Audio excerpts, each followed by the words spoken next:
आपको पता है ये कायनात का वो अजीम शख्स है हसन इब्ने अली, वो अजीम हस्ती है जिसने ताज छोड़ दिया, तख्त छोड़ दिया, पर नबी पाक की उम्मत को जोड़ दिया। नबी करीम ने इनको अपने साथ बिठा के कहा था, सही बुखारी में मौजूद है, कहा ये मेरा बेटा हसन सैयद है, या मुसलमानों की दो जमातें लड़ेंगी तो ये सुलह कराएगा। हजरत इमाम हसन ने तख्त छोड़ा, ताज छोड़ा, लेकिन मुसलमानों को आपस में इतनी बड़ी कुर्बानी, इतनी बड़ी कुर्बानी। यहाँ तो भाई छोटा सा मसला होता है, मस्जिद में अच्छे भले इमाम साहब नमाज पढ़ा रहे होते हैं, बच्चे पढ़ रहे होते हैं, और मस्जिद में तो तकरीबन 15-20 चौधरी इतवार मस्जिद में होते हैं।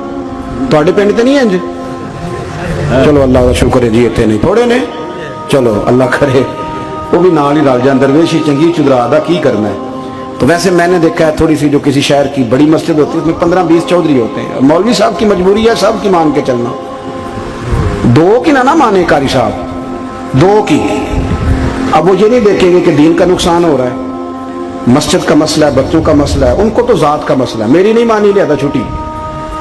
वो खुदा के बंदो, हम 2 मिनट के लिए चुदराहट नहीं छोड़ते, दीन का नुकसान कर देते हैं। इमाम हसन ने पूरी हुकूमत छोड़ दी, पूरी हुकूमत। इतना बड़ा सखी कम आपको मिलेगा जो सखावत करे और नबी की उम्मत को बचाए सल्लल्लाहु। ये बात बयान नहीं होती, अक्सर नहीं होती, शायद पूरे करबला में आपने ना सुनी हो, इल्ला माशाल्लाह। इसको समझे इमाम हसन। और फिर मजे की बात, इमाम हसन भी शहीद हुए, ने जहर दिया गया, और जब वो शदीद बीमार हो गए ना, जहर असर कर गया, तो इमाम हुसैन आए, बड़े परेशान हुए, रो पड़े, कहने लगे भाई मुझे बताओ किसने जहर दिया।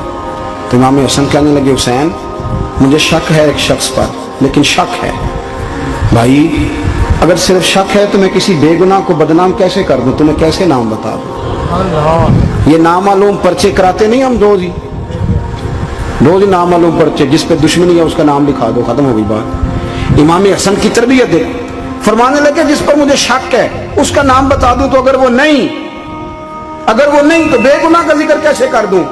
तो इमाम हुसैन फरमाने लगे भाईजान अगर वही हुआ तो आप फरमाने लगे वही हुआ ना तो हुसैन फिर भी तू छोड़ दे, मैंने रब के सुपुर्द कर दिया, अल्लाह बेहतरीन इंतकाम लेने वाला। अल्लाह इतना बड़ा हौसला सैयदा के बेटे का, शेर के बेटे का, शेरों जैसा कलेजा, इतना दिल दरिया समुद्रों डूंगे, कौन दिलां दियां जाने। ओ भाई थोड़ा हौसला कर, जितन ते हर कोई खेडे, तू हारन खेड फकीरा, और जितन दा मुल कौडी पैंदा ही हारन दा मुल हीरा। सैयदा फरमाती है मेरे घर में महीना चूल्हा नहीं जला, महीना चूल्हा। 3 रोजे रखे सैयदा फातिमा ने, मौला अली ने, इमाम हसन ने, इमाम हुसैन ने, और तीनों दिन इफ्तार के वक्त फकीर मांगने आ गया तो खाना वहां दे दिया। आपका क्या ख्याल है जो बेसब्रा आदमी हो वो करबला में जाके लड़ेगा, जिसको आदत ही ना हो बचपन से ठहरने की वो लड़ेगा, जो जरा सी बात पे डगमगा जाता वो लड़ेगा, स्टेज पे नहीं बिठाया तो लड़ पड़े वो लड़ेगा। ओ खुदा के बंदो, बड़ा हौसला चाहिए, बड़ा ज़रफ चाहिए। इमाम अली मकाम का एक कद है, उनका एक वकार है, उनका एक हुसन है।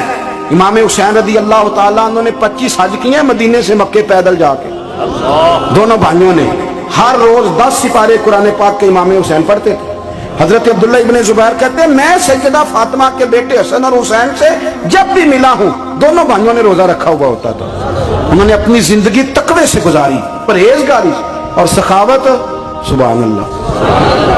पता है सखी मालदार नहीं होता, हुजूर ने फरमाया बंदा दिल का गनी होता है। मालदार तो बंदा बनता ही तब है जब पैसे जमा करे, सखावत करने से थोड़ी मालदार बनेगा। इसलिए दरवेश कहते हैं माला वाले सखी नहीं होंगे, सखियां कोल माल नहीं होता।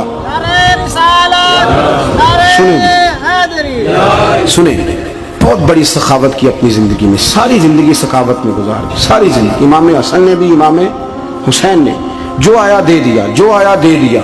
हजारों दिनार आते। एक दिन एक फकीर मांगने आ गया, तो इमाम हसन हुसैन दोनों थे, कहने लगा मैंने सुना बड़े लाजपाल हो, गरीब हो, मेहरबानी हो जाए। फिर मैं बैठ जाओ रिज़्क़ आने वाला है। थोड़ी देर गुजरी तो 3000 दिनार आए। सैयदा फातिमा ज़हरा के पास 40 ऊंट खड़े थे। एक बीबी आई, वो कहने लगी अम्मा जी ये जो ऊंट खड़े हैं ये मेरे हैं, अब बताएं मैं अल्लाह के रास्ते में दूं तो कितने दूं। सैयदा फातिमा कहने लगी एक बकरी दे दे। तो कहने लगी हुजूर अगर आपके पास 40 होते तो आप कितने देती। सैयदा फरमाने लगी मैं सारे के सारे दे देती। तेरे लिए मसला और है, मेरे लिए फतवा और है, सारे दे दे। 3000 दिनार आए। इमाम हसन और हुसैन के पास फकीर बैठा है। फकीर कहता है मेरे दिल में ख्याल था कि 5-10 दे दें तो मेरी मौज बन जाएगी, पर मुझे नहीं पता था कि इतने सखी घराने के पास आया हूं। 5-10 दे दें तो मौज बन गई। कहते इमाम हसन ने 3000 दिनार मेरी हथेली पे रखे और मेरा माथा चूम के कहने लगे, यार मेरा तो ख्याल था कि तेरे इंतजार पर तुझे कुछ मिलेगा, पर ये रख ले। मुझे पता होता कि तुझे इतना मिलना है तो मैं तुझे इंतजार ना कराता। जल्दी खुद भी